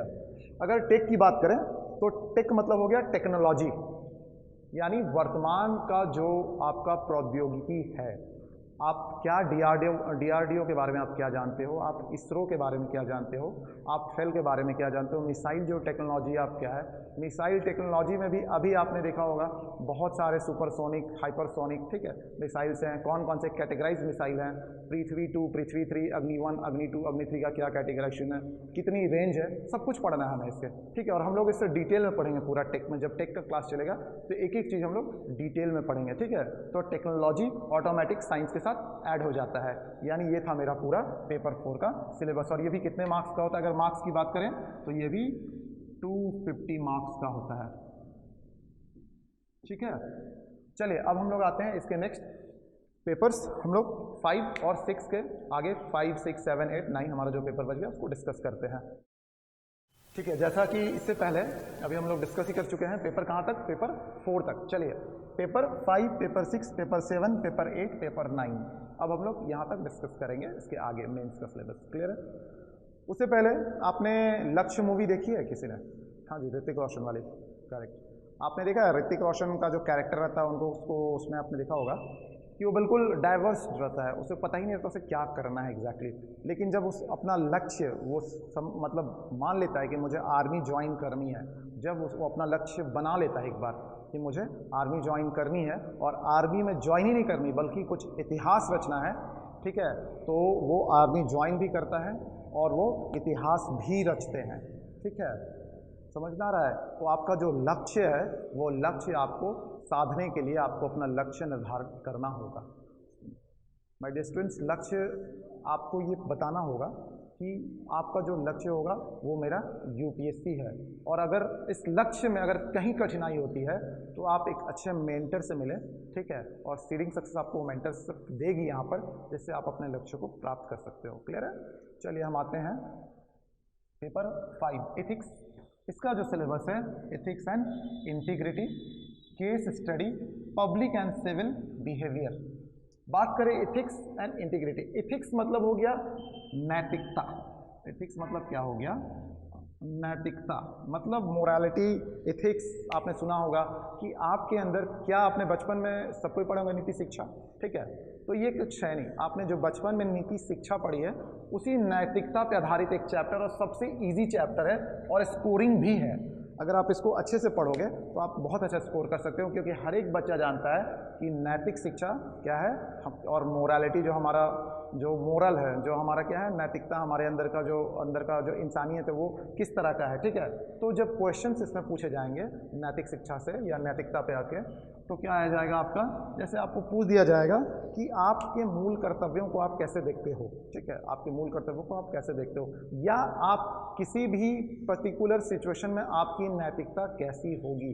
एक सिचुएशन दे दिया जाएगा और उसमें आपकी नैतिकता का गहन परीक्षण किया जाएगा क्वेश्चन के आधार पे। तो ये बहुत इजी पेपर होता है, ठीक है। आते हैं इसमें एक और चीज़ होता है केस स्टडी। केस स्टडी मतलब हो गया जैसे पुलिस क्या करती है, किसी केस को सॉल्व करती है, उसी तरह इसमें कुछ केसेस होते हैं, मतलब एक घटनाक्रम होता है।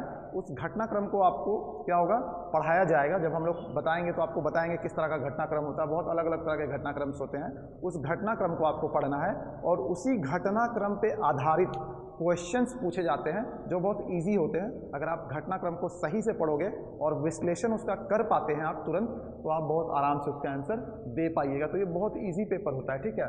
रहा बात पब्लिक और सिविल बिहेवियर, यानी एक आम इंसान और आप जब सिविल सर्वेंट बन रहे हो तब आपका बिहेवियर, आपका आचरण कैसा होना चाहिए, ठीक है। क्या होना चाहिए अगर पूछ दिया जाए आपसे कि एक सिविल सर्वेंट के रूप में आप अपने आप को कैसे देखते हो, इसका नैतिक मूल्यों पर निर्धारण करें, ठीक है। ये क्वेश्चन मेंस में अगर दे दिया तो इस तरह के क्वेश्चंस आते हैं, तो आप कैसे करोगे? तो आपको उन सारे पॉइंट्स को लिखना पड़ेगा जो एक कॉमन इंसान और एक सिविल सर्वेंट के बीच में देखना चाहिए, ठीक है।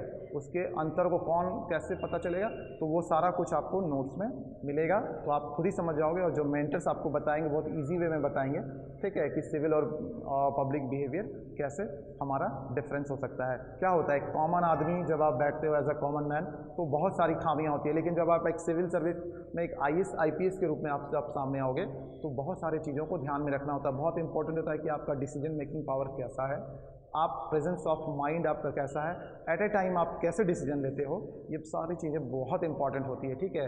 एक कामनेस, एक स्थिरता, ठीक है, वो भी बहुत इंपॉर्टेंट होती है। तो जब आप ये IAS IPS वाली जो फील होती है, वही फीलिंग को रखकर इससे क्वेश्चंस बनाए जाते हैं, ठीक है। तो ये हो गया पब्लिक और सिविल बिहेवियर, एक आम इंसान और एक सिविल सर्वेंट के बीच का बिहेवियर में अंतर, उसी के अकॉर्डिंग क्वेश्चंस उससे आएंगे। तो ये हो गया हमारा इथिक्स और इंटीग्रिटी, केस स्टडी और पब्लिक और सिविल बिहेवियर। ये हो गया पेपर 5, बहुत ईजी पेपर है, ये भी 250 मार्क्स का होता है। कितने का होता है? 250 मार्क्स का होता है।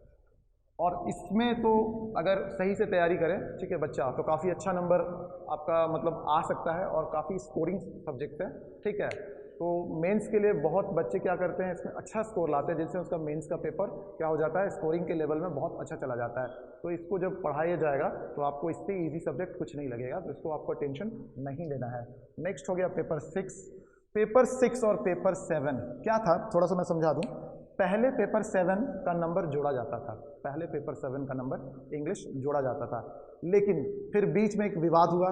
बहुत से बच्चों ने कहा कि भाई हम लोग हिंदी मीडियम के हैं, तो हम लोग का जो इंग्लिश जो होता है वो टफ हो जाता है, तो इसको हटा दिया जाए, ठीक है। याचिका सुप्रीम कोर्ट में गई, फाइनली सुप्रीम कोर्ट ने इसमें अपना फैसला सुनाया और यूपीएससी को वो मानना पड़ा, ठीक है। तो फैसला ये आया कि इंग्लिश का जो मार्क्स जोड़ा जाता था वो अब नहीं जोड़ा जाएगा और ये सिर्फ क्वालिफाइंग रहेगा, ठीक है।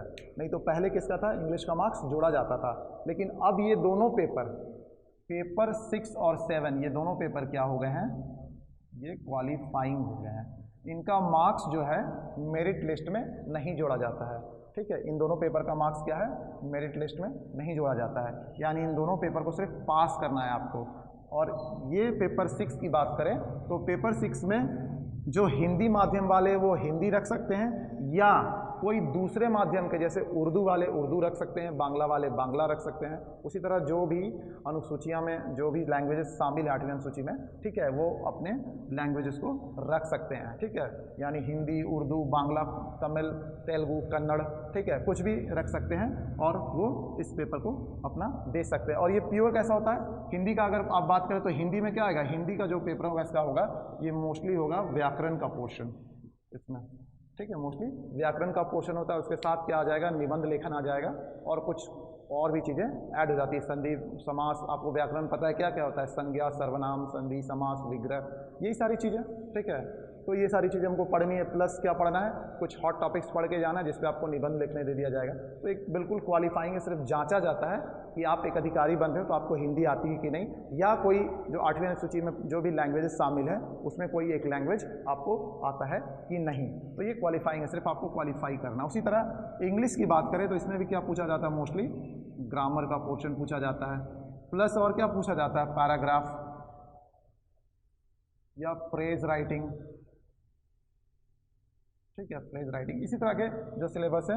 और ग्रामर की बात करें तो ग्रामर में आपको पता है इंग्लिश में क्या पढ़ना है, नाउन, प्रोनाउन, ठीक है, एडवर्ब, एडजेक्टिव्स, ठीक है, बीच में सेंटेंस जो है कंप्लीट करना, या प्रॉपर नाउन्स है या अदर्स जो चीज़ें हैं ग्रामर में, उन चीज़ों को पढ़ना है। तो इंग्लिश ग्रामर के साथ आपको क्या आ जाएगा, कुछ पैराग्राफ राइटिंग रहेगा, उसको करना है। ऐसे हो सकता है आपको दे सके इसमें लिखने का, फ्रेज राइटिंग से आपको क्वेश्चन दे सकते हैं। तो ये सारी चीज़ें किसमें आती हैं, इंग्लिश के हमारे सिलेबस में। और ये दोनों पेपर से क्या होता है, ये दोनों पेपर क्वालिफाई होता है, आपको टेंशन नहीं लेना है, सिर्फ इसको क्वालिफाई करना है, इसका मार्क्स मेरिट लिस्ट में ऐड नहीं होता है। हाँ, लेकिन एक इंपॉर्टेंट चीज़ है कि ये अगर आप क्वालिफाई नहीं कीजिएगा तो बाकी के पेपर्स आपके जांच नहीं होते हैं, इसलिए सबसे पहले यही पेपर्स चेक होते हैं मेंस में। क्लियर है, इसलिए इनको क्वालिफाई करना बहुत इंपॉर्टेंट है, तभी आपके बाकी के पेपर्स चेक होंगे। यानी इसको इजी वे में नहीं लेना है, आपको इसको क्या करना है, मस्ती में पढ़ता है लेकिन क्वालिफाई करने लायक पढ़ना है। क्लियर है, और ये बहुत आसान होता है, इसको आराम से क्वालिफाई कर सकते हैं, क्योंकि बचपन में सभी ग्रामर पढ़ते हैं। ठीक है, बचपन में सभी व्याकरण पढ़ते हैं, उसी को फिर से रिपीट करना है। चलिए हम आते हैं पेपर 8 और पेपर 9 की तरफ। ठीक है, पेपर 8 और मैं यहाँ हटा देता हूँ, और पेपर 8 और 9 में एक जगह कर देता हूँ आप लोगों के लिए। ठीक है, यहाँ पर कर देते हैं इसको। ये हो गया पेपर 8। पेपर 9, पेपर 8 और पेपर 9 में आने से पहले मैं आपको थोड़ा कुछ बताना चाहता हूँ कि ये जो पेपर है ये ऑप्शनल पेपर है। ठीक है, ऑप्शनल का पेपर है, कहने का मतलब है कि जिस तरह जेपीएससी का जब आप एग्जाम देते हो, मैं झारखंड पब्लिक सर्विस कमीशन की बात कर रहा हूँ, जब आप जेपीएससी का एग्जाम देते हो तो वहाँ पर क्या चूज़ करना पड़ता है आपको, लैंग्वेज चूज़ करना पड़ता है। इधर आप हिंदी चूज़ करो, नागपुरी चूज़ करो, संथाली चूज़ करो, खोटा चूज़ करो, कोई भी एक लैंग्वेज चूज़ करते हैं। ठीक है, उसी तरह जब आप यूपीएससी का पेपर देते हैं, यूनियन पब्लिक सर्विस कमीशन का, ठीक है, तो आपको एक ऑप्शनल पेपर चूज़ करना पड़ता है। क्या करना पड़ता है, एक ऑप्शनल पेपर। ऑप्शनल पेपर की एक लिस्ट होती है जहां से जाके आप अपने सब्जेक्ट का चुनाव कर सकते हैं। एग्जाम्पल के लिए बहुत सारे सब्जेक्ट है इसमें। ठीक है, public administration, history, polity, philosophy, economics, geography, etc. बहुत सारे सब्जेक्ट है इसमें। ठीक है, आप किसी एक सब्जेक्ट को अपने ऑप्शनल पेपर के लिए चुनते हैं। जैसे मैंने यूपीएससी का जब एग्जाम मैं दे रहा था तो मेरा ऑप्शनल पेपर था पब्लिक एडमिनिस्ट्रेशन। वैसे ही जिन बच्चों का हिस्ट्री में पकड़ होता है, ठीक है, वो हिस्ट्री ऑप्शनल पेपर रख लेते हैं। जिनकी पकड़ फिलॉसफी पे होती है वो फिलॉसफी रख लेते हैं। जिनकी पकड़ इकोनॉमिक्स में होती है वो इकोनॉमिक्स रख लेते हैं। जो ज्योग्राफी के बच्चे होते हैं ज्योग्राफी रख लेते हैं। और भी बहुत सारे सब्जेक्ट है, उनका एक प्रॉपर जो लिस्ट होता है वो हमारे पीडीएफ में अटैच रहेगा जब हमारा क्लास होगा। ठीक है, तो आप उस सारे चीज़ों को आप देख पाइएगा कि क्या लिस्टिंग है। इवन आप जाके यूपीएससी के साइट में भी इस चीज़ को आप चेक कर सकते हैं कि मेरा ऑप्शनल पेपर का कौन कौन सा पेपर अवेलेबल है और हम मैं क्या चूज़ कर सकते हैं। बहुत सारी चीज़ें, एंथ्रोपोलॉजी, ये बहुत सारी चीज़ें हैं। ठीक है, तो अब हो गया पेपर 1 और पेपर 2 क्या है। जैसे मेरा पब्लिक एडमिनिस्ट्रेशन था तो मैंने पब्लिक एडमिनिस्ट्रेशन चूज़ किया। ठीक है, इसमें से कोई बच्चे हिस्ट्री चूज़ करेंगे, कोई ज्योग्राफी।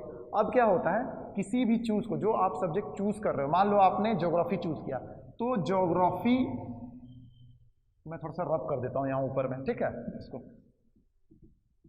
मान लो आपने ज्योग्राफी चूज़ किया। क्लियर है, तो ऑप्शनल पेपर आपने क्या क्या चूज़ किया, आपने ज्योग्राफी चूज़ किया। तो ज्योग्राफी का ही जो सिलेबस है, ठीक है, उसको 2 भागों में बांट दिया गया है, सिलेबस 1 और सिलेबस जो है 2। ठीक है, एक ही सब्जेक्ट है, 2 अलग अलग सब्जेक्ट नहीं है। ज्योग्राफी एक ही सब्जेक्ट है, उसके सिलेबस को 2 भागों में बांट दिया गया है। पहले सिलेबस का जो पेपर होता है वो कहलाता है ऑप्शनल 1, और दूसरे सिलेबस का जो पेपर होता है वो कहलाता है ऑप्शनल 2। पहले सिलेबस का जो पेपर होता है वो क्या कहलाता है, ऑप्शनल 1, और इसी का सिलेबस का जो दूसरा भाग होता है वो कहलाता है ऑप्शनल 2। अगर पबैड की बात करें तो पबैड का भी उसी तरह बांट दिया जाएगा। एक ही बुक्स है, मतलब एक ही सब्जेक्ट है पबैड आपका, उसका जो सिलेबस है उसको 2 भागों में बांट दिया गया। पहला जो है पार्ट वो कहलाया ऑप्शनल 1 पेपर, और जो दूसरा सिलेबस का भाग है वो कहलाया ऑप्शनल 2 पेपर। इसलिए क्लियर होना चाहिए कि मेरा जो सब्जेक्ट है वो एक ही रहता है। ऑप्शनल 1 ऑप्शनल 2 का मतलब यहाँ कोई 2 सब्जेक्ट आपको नहीं पढ़ने हैं, सिर्फ कोई एक सब्जेक्ट उठाना है, उसी के सिलेबस को 2 भागों में डिवाइड कर दिया गया। अब ये दोनों जो पेपर होते हैं, पेपर 8 और पेपर 9, ये भी 250 मार्क्स के होते हैं, ये भी 250 मार्क्स के होते हैं। क्लियर है, तो ये था मेरा मेंस का सिलेबस। यहाँ तक आपको क्लियर हो गया। पेपर 6 था मेरा हिंदी और लैंग्वेज में कोई एक पढ़ना, और ये और पेपर 7 था मेरा इंग्लिश, दोनों में ग्रामर, हिंदी में व्याकरण और इंग्लिश में ग्रामर्स के पोर्शन होते हैं, और ये दोनों पेपर क्वालिफाइंग होते हैं, इनका मार्क्स ऐड नहीं होता है। क्लियर है, इनका मार्क्स ऐड नहीं होता है। नेक्स्ट आते हैं पेपर 8, पेपर 9, इनका मार्क्स ऐड होता है, और ये मेरे ऑप्शनल पेपर होते हैं। ऑप्शनल मुझे लिस्टिंग्स में जाकर कोई एक पेपर लिस्ट से उठाना पड़ता है जो मेरे इंटरेस्ट का हो, जिसे मैंने चूज़ किया हो, उसके सिलेबस को डिवाइड कर दिया गया और 2 पेपर बना दिए गए उसी के, ऑप्शनल 1 और ऑप्शनल 2। क्लियर है, यानी अगर ज्योग्राफी का आप चूज़ करते हो तो ज्योग्राफी के सिलेबस को 2 भागों में बांट दिया गया, और पहला भाग कहलाया ऑप्शनल 1 पेपर और दूसरा भाग कहलाया ऑप्शनल 2 पेपर। ऑप्शनल में सिर्फ एक ही सब्जेक्ट उठाना है, कोई 2 सब्जेक्ट की जरूरत नहीं पड़ती है। क्लियर है, तो ये था मेरा कंप्लीट मेंस का सिलेबस। ठीक है, अब हम आते हैं मेंस के मार्किंग में। मैं इसको अब थोड़ा रब करने जा रहा हूँ। होप कि आपको क्लियर विजन हो गया होगा कि मेंस में सब्जेक्ट वाइड कैसे डिवीजन होता है। क्लियर है, चलिए अब हम लोग इसको मार्किंग करते हैं इसकी। ठीक है, कि मेंस एग्जैक्ट कितने मार्क्स का हुआ। तो आप देखिएगा कि मेंस में मेरे टोटल कितने पेपर हो गए, टोटल पेपर हो गए 9 ऑप्शनल्स को मिलाकर। ठीक है, सारे ऑप्शनल्स को मिलाकर मेरे पेपर हो गए 9। टोटल हमने 9 पेपर के बारे में अभी डिस्कस किया। ठीक है, मेरे पेपर्स टोटल हो गए, टोटल पेपर्स जो हो गए जो हमने डिस्कस किया 9, जिसमें से 2 पेपर मेरा जो था, पेपर कौन सा, पेपर 6 और 7, जो मेरा पेपर 6 और 7 था वो दोनों क्वालिफाइंग था, यानी पेपर 6 और 7 था वो मेरा क्या था, क्वालिफाइंग था। यानी ये 2 पेपर इसमें से हट जाएंगे, यानी 9 में अगर मैंने 2 पेपर हटा दिया तो मेरे पास कितने बच गए, टोटल 7 पेपर। 7 पेपर हो गए जो मेरे क्या होंगे, मेंस में मार्किंग वाले पेपर हो गए, जिनका मार्क्स ऐड होता है। और हर एक पेपर कितने का था, हर एक पेपर था मेरा 250 मार्क्स का। तो अगर हम इसकी बात करें तो टोटल 250 इंटू अगर हम 7 करें तो मेरा कितना हो जाएगा, यहाँ पर 1750। ठीक है, ये है मेरा टोटल मेंस का मार्क्स, टोटल मेंस का मार्क्स। क्लियर है, मेरा मेंस कितने का हो गया, 1750 का मेंस हो गया। अब इसी 1750 में होता क्या है कि अभी तक आप विगत 5-6 वर्षों में देखिएगा तो लोग 50% भी नहीं ला पा रहे हैं। ठीक है, जो टॉपर्स हो रहे हैं उनका भी 50% नहीं आया है। आप समझ रहे हैं, पिछले 2-3 सालों में ये स्थिति हो गई है। तो आप सोचिए कि कितना टफ इवैल्यूएशन होता है, इसके लिए आपको कितना अच्छी तैयारी आपको करनी पड़ेगी। इसके लिए आपको क्या करना पड़ेगा, आपका कंटेंट बहुत अच्छा होना चाहिए, और ये कंटेंट आपको कौन प्रोवाइड कराएंगे, आपके मेंटर्स प्रोवाइड करेंगे। तो आप एक अच्छे मेंटर्स के साथ बने रहोगे तो आप एक अच्छा नंबर ला पाओगे, तभी आप मेंस के जो क्वालिफाइंग नंबर्स होते हैं उसमें आप जा पाओगे। यानी 1750 में, ठीक है, अब मेरा मेंस का जो है टोटल मार्क्स हो गया। अब हम आते हैं फेज 3 में। जो मेरा मेरिट लिस्ट बनेगा वो किस में बनता था, जो मेरा फाइनल मेरिट लिस्ट बनेगा वो बनेगा मेंस के मार्क्स प्लस इंटरव्यू के मार्क्स पे। तो अब हम लोग, ये मेरा 1750 हो गया। अब मैं इसको रब कर रहा हूँ। अब आते हैं हम लोग फेज 3 पे। ठीक है, फेज 3 पे आते हैं हम लोग। फेज 3 जो मेरा था वो था इंटरव्यू। फेज 3 क्या था मेरा,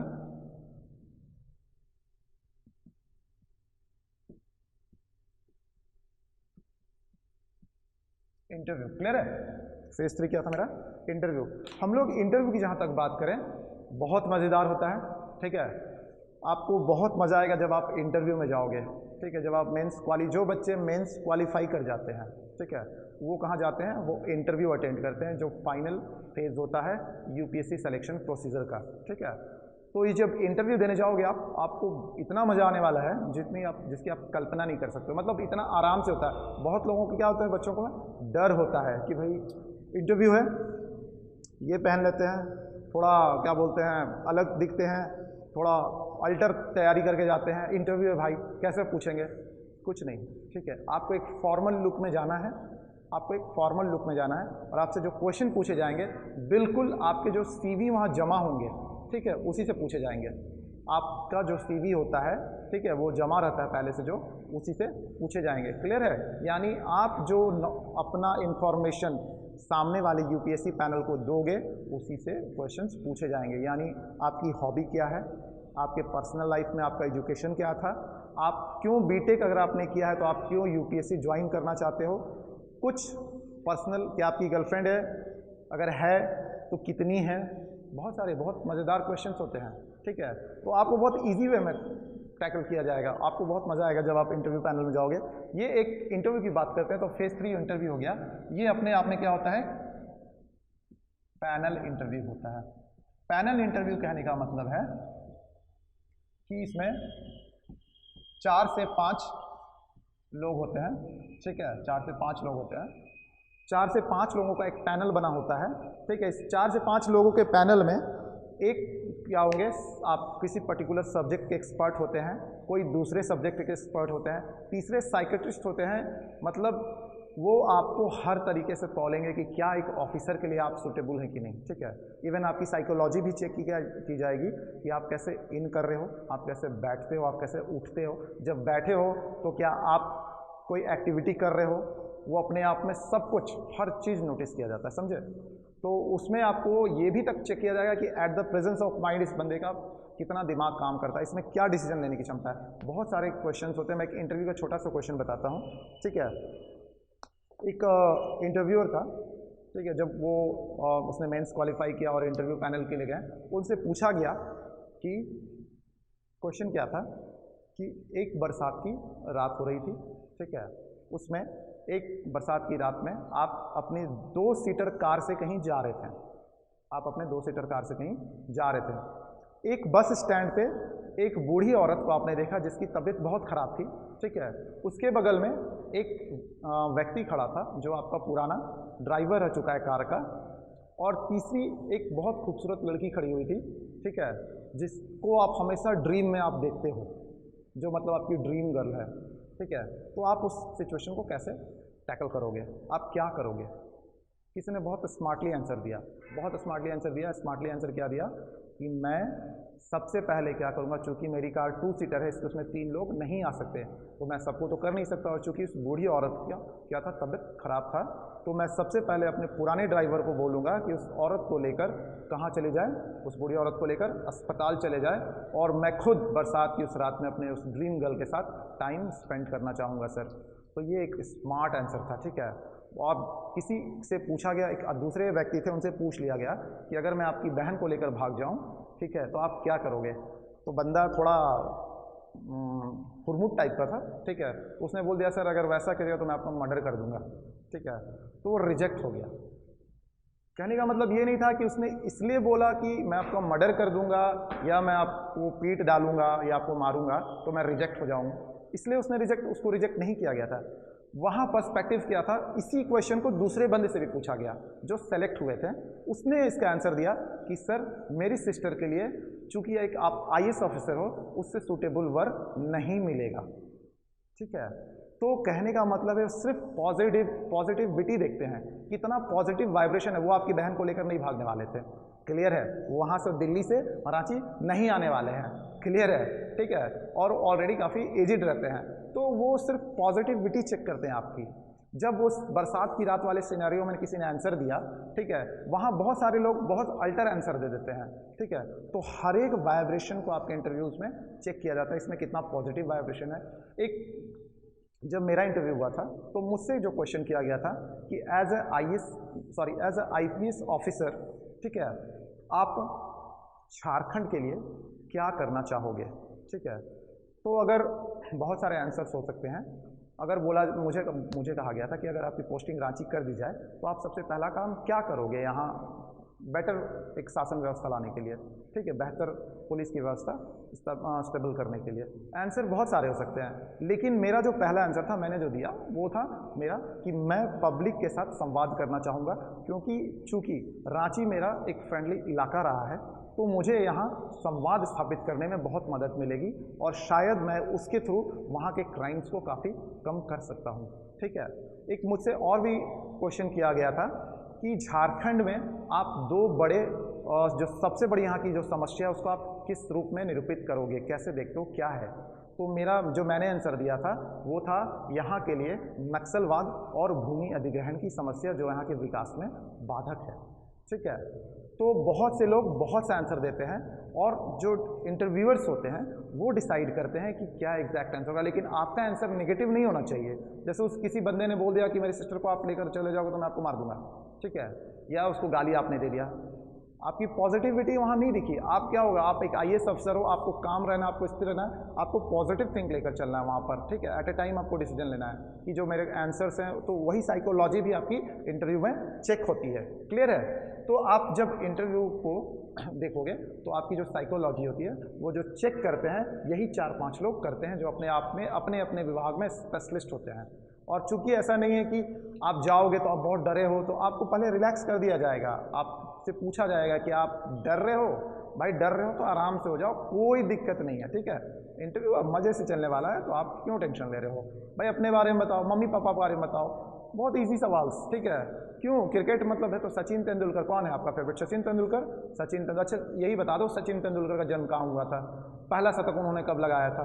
कुछ भी आपके हॉबीज से उठाकर सिंपल क्वेश्चन पूछे जाएंगे, तो आपको बहुत ज़्यादा टेंशन नहीं लेना, बहुत इजी वे में चलता है, ठीक है। तो इंटरव्यू जो होता है ये कितने मार्क्स का होता है? 275 मार्क्स का होता है यूपीएससी का। बहुत इंपॉर्टेंट होता है इंटरव्यू, ठीक है। इसलिए इसकी तैयारी भी एक प्रॉपर तरीके से करके जानी चाहिए, क्योंकि 275 मार्क्स बहुत होते हैं, ठीक है। तो इसमें अगर आपका इंटरव्यू बहुत अच्छा है और आपने बहुत अच्छा आंसर दिया है, मतलब कॉन्फिडेंस के साथ, तो आपको काफ़ी अच्छी मार्किंग भी मिलती है, ठीक है। तो अब हम बात करें टोटल मार्क्स की, जो मेरिट लिस्ट होता है, ठीक है, टोटल मार्क्स की मेरिट लिस्ट। तो मेरा कितना था मेंस? 1750, क्लियर है, प्लस 275 इंटरव्यू। हम इसको टोटल करते हैं, कितना होगा?